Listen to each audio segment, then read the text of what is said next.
Olay dайындалмай экзаменнен кемінде 75 балл алуды соны бірінші ой жалпы сөйтеді. Сәлем достар, сіздермен бірге Met NKZ жобасы. Бүгінгі видеода қалай экзаменге дайындалмай кемінде 70 балл алу керек екен және де экзаменге қатысты қателіктер туралы айтатын боламыз. Ендеше кеттік.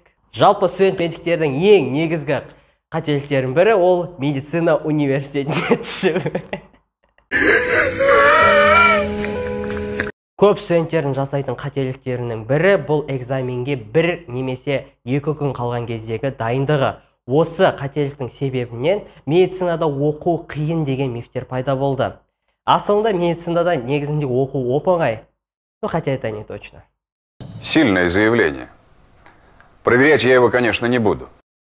Келесі қателік бұл экзаменге технарь болып кіру. Яғни шпор, микронаушник секілді құрал жабдықтарды сен экзаменде қолдану. Біріншіден, бұл құралдар сенің экзамендегі концентрацияңды бұзады. Екіншіден, ұсталып қалған жағдайда сені шығарып жіберіп 0 қоюы да мүмкін. Егер де одан хуже, академиялық политика бойынша сені универден отчисленияға жіберуі мүмкін.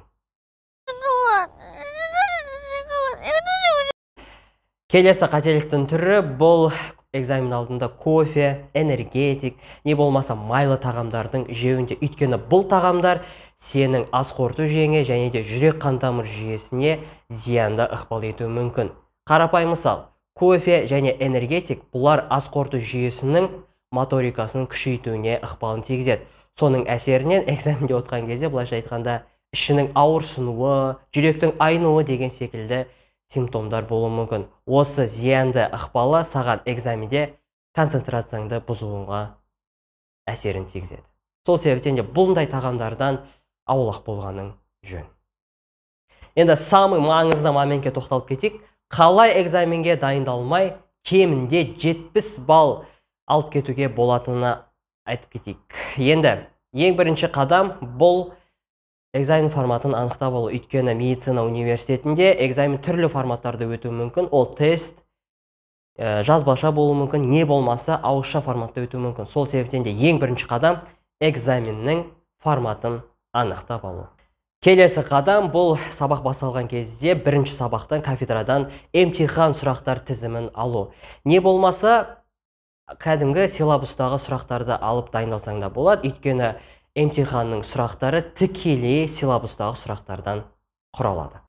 Келесі қадам бұл ортаны дұрыс таңдау. Группаңда енді бәрі жақсы оқу мүмкін емес.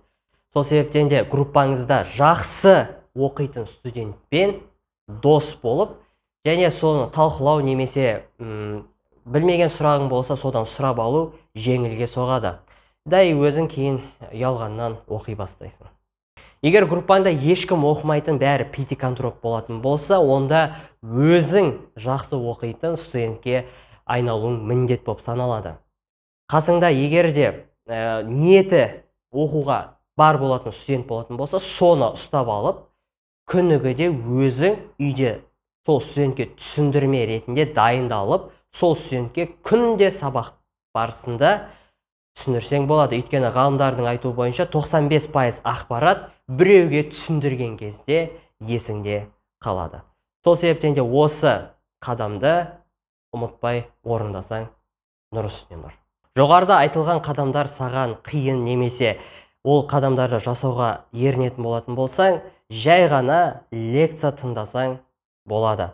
Болатын сабағының лекциясына барып, тыңдап, лектормен кері байланыс жүргізіп, түсінбеген моменттерін сол моментте сұрап алып, жазып алып отыратын болсақ, ол саған үлкен плюс болады. Біріншіден, аз да болсын ақпарат миыңда қалады. Екіншіден, емтиханда жақсы тапсыру ықтималдығы жоғары болады. Өйткені лекция оқитын лекторлердің көбісі үлкен доценттер, олар міндетті түрде экзаменде отырады. Сол себептен де бұл қадам, былайша айтқанда, еріншектер үшін өте жақсы деп айтсам болады. Егер видео ұнаса, лайк басып, ұнамаса, тағы да лайк басып, комментарий жазуды ұмытпа. Сонымен қатар осы видеоны пятикантроп группаластарына таратып, оларды осы аталған қадамдар мен қателіктерді көрсін. Егер келесі видеоларымызды жіберіп алғың келмесе, жай ғана колокольчик басып, каналымызға тіркеліп кет. Сау сәлеметте болыңыз.